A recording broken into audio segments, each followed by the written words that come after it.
10 పచ్చిమిరపకాయలు, నిమ్మకాయ ఒకటి, కొత్తిమీర గుప్పెడు, వీటితో కొత్తిమీర కారం చేసుకుందాం. ముందుగా పచ్చిమిరపకాయలు దబ్బుదాం. ఇందులో కొత్తిమీర వేద్దాం.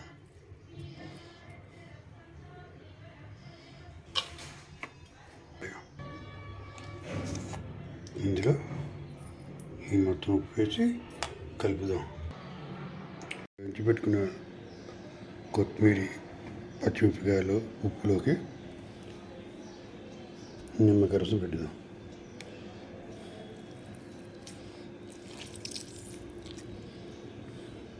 ఈ నిమ్మ డిప్పలు, నిమ్మరసం పెట్టిన డిప్పల్ని అవతల పారేయకుండా శరీరం మీద ఎక్కడ నల్ల మచ్చలు ఉంటే వాటికి రుద్దుకుంటూ ఉంటే మెల్లిగా పోతాయి.